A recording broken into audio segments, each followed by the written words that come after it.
सर्व लहानू भक्तांना सप्रेम जयगुरु. विदर्भाचे आपले दासगणू आद्य ग्रामगीताचार्य रामकृष्णदादा बेलूरकर यांचे बंधू नकलाकार हरिभाऊजी बेलूरकर आपल्यासोबत आहेत आणि त्यांच्या जीवन प्रवासामध्ये वंदनीय राष्ट्रसंत तुकडोजी महाराजांचे अनुभव आणि संत लहानूजी बाबांचे अनुभव जे काही आलेले आहेत ते आपल्याला सांगणार आहेत. दाजी जय गुरु. जय गुरु. जय लहानूजी बाबा. जय लहानूजी महाराज. जय लहानूजी बाबा. तुमचं नाव सांगा सर्वात आधी. राष्ट्रीय नकलाकार हरिभाऊ बेलूरकर. मूळचे राहणारे वरखेडचे. वरखेड. तर तुम्ही तुमच्या जीवन प्रवासामध्ये समर्थ लहानूजी बाबांचे जे अनुभव आले तुम्हाला, तुमचं दर्शन कधी झालं या बाबतीत सविस्तर सांगा. लहानूजी महाराजांचं दर्शन म्हणजे वयाच्या 15व्या-16व्या वर्षी लहानूजी महाराजांच्या जवळ तिथं कधी कधी बाजाराला जायचं. हो. आणि तिथं कडू त्या वाड्यामध्ये वाड्यामध्ये राहत होते. तिची अवस्था वेगळी होती. हो. आणि त्यावेळेस लहानूजी महाराज आला काय रे तुका लहानूजी महाराज म्हणायचे अक्कल अक्कल एक एक खाव. आणि वेलूरकर दादाच्या बरोबर 2-3 वेळा योग आला. हो. हो. लहानूजी महाराज येण्याची मी त्यावेळेस टक्कलगड आपला धंदा करत होतो. लहानूजी महाराजांची सेवा का म्हणजे करायचा कटिंग आपल्या दाढी कटिंग करण्याचा भाग्य लाभलं तुम्हाला. तुमच्या हातून केली. बापरे. आणि मग लहानूजी महाराज म्हणे थोडंसं प्रार्थना जात जाय तुम्हाला म्हणे. हो. नाही तू उन्हाळ बेलूरकर जाण्यापेक्षा उन्हाळा आहे म्हणे. बापरे. चांगली अक्कल येऊ दे. असे लहानूजी महाराज सांगायचे तुम्हाला म्हणे. हो. मग लहानूजी महाराज त्यावेळेस थोडासा विचारानं वागायचं. मग महाराजांच्या तिथं जायचं. लहानूजी महाराजांचे खूप असे चमत्कार आहे. हो. आमच्या वरखेड गावाला खुनाचा आरोप होता. हो. तर लहानूजी महाराज म्हणे अरे काहीच नाही रे डिसमिस लोक आहे बोले. असं काय. आज लोक आहे. बेलूरकर दादाला आनंद झाला. दादा म्हटलं आमचे मोठे बंधू आणि मी दोघं मिलन होतो. आमचं दोघं बंधुभाव म्हणजे फार फार चांगला. रामकृष्ण दादा मोठे की तुम्ही मोठे. नाही रामकृष्ण दादा मोठे. अच्छा. रामकृष्ण दादा हे मोठे. बरोबर आहे. आणि तुम्ही लहान त्यांच्यापेक्षा. बरोबर आहे. मला आता 90 वर्ष झालो मी. 90 वर्ष कंप्लीट झाले आता. बापरे. आणि राष्ट्रसंताचे काही प्रसंग सांगा ना. राष्ट्रसंताचं भरपूर आहे. अच्छा. राष्ट्रसंताचे बेलूरकराबरोबर मालिश करायला न्यायचं. हो. आणि मग दादा सांगायचे बा पायाचा स्पर्श वगैरे संताला लागणार नाही पाहिजे. हो.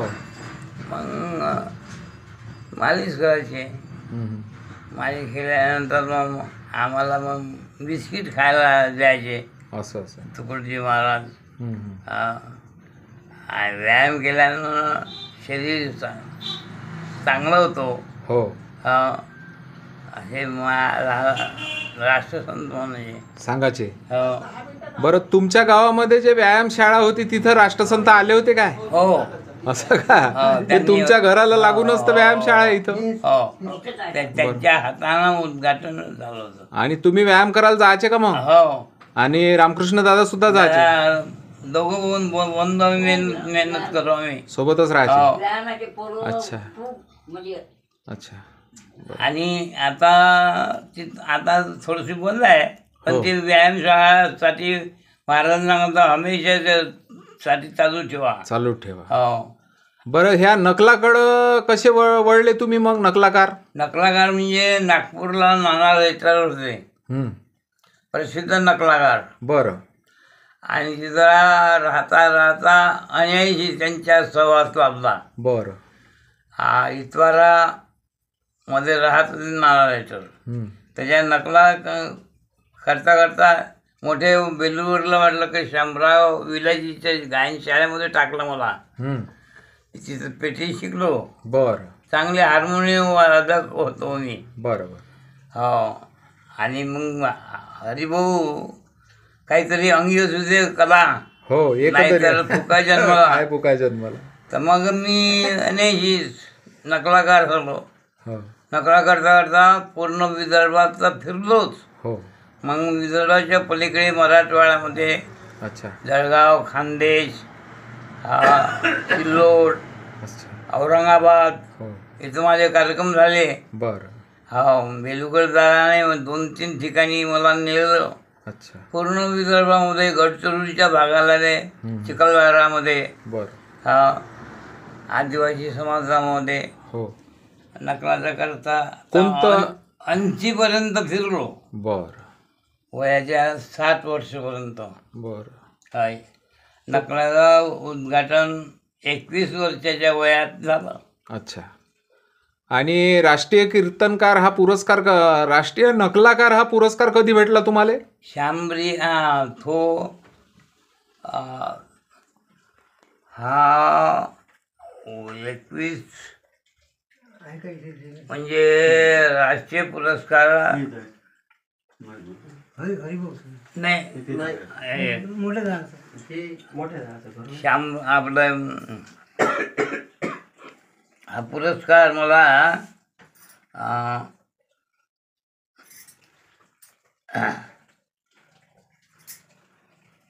19 घरी येत आहे मला. बरं. तुम्हाला स्मरण नाही होत आता त्याचं. तर संपूर्ण विदर्भ आपल्या नाही स्मरण आहे ना. हो. 21 वर्षाच्या वयात.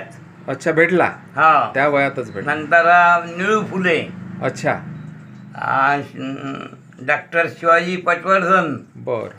असे 3 पुरस्कार मिळाले तुम्हाला. मिळाले. हो. बरं. कोणतं पात्र करायचे तुम्ही नकलामध्ये? ग्रामसेविका. अच्छा. वेळा वासुदेव. हो. एखादा त्याच्यातले असे काही डायलॉग वगैरे आठवते का तुम्हाला? एखादा म्हणा ना. एखाद्या पात्राचा.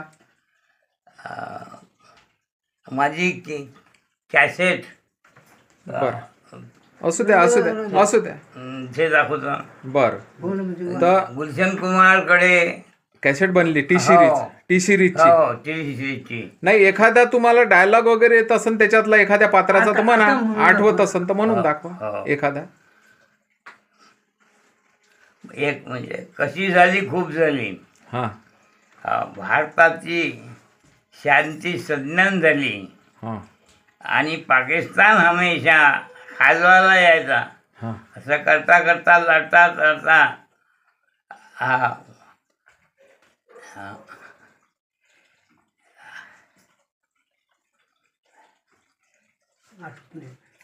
आता वय म्हणा.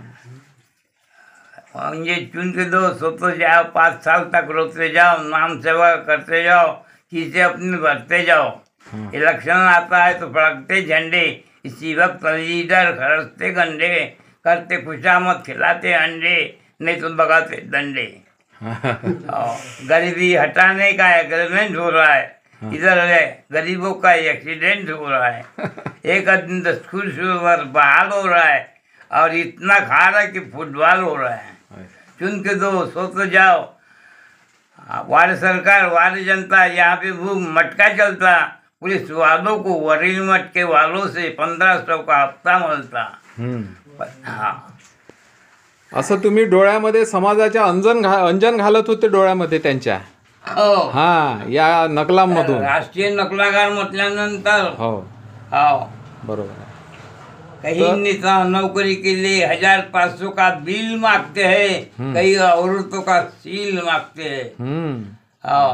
म्हणून जीवनामध्ये चारित्र्य फनाई होगा.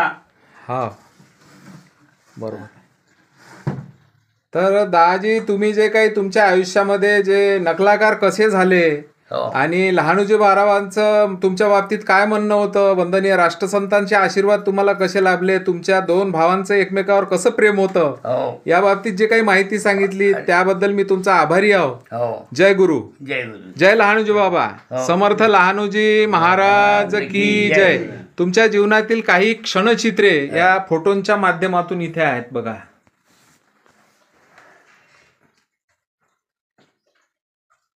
अण्णाजी म्हणून तुम्ही प्रसिद्ध आहात. श्री समर्थ लहानूजी महाराज की जय. श्री संत अडकोजी महाराज की जय. वंदनीय राष्ट्रसंत तुकडोजी महाराज की जय.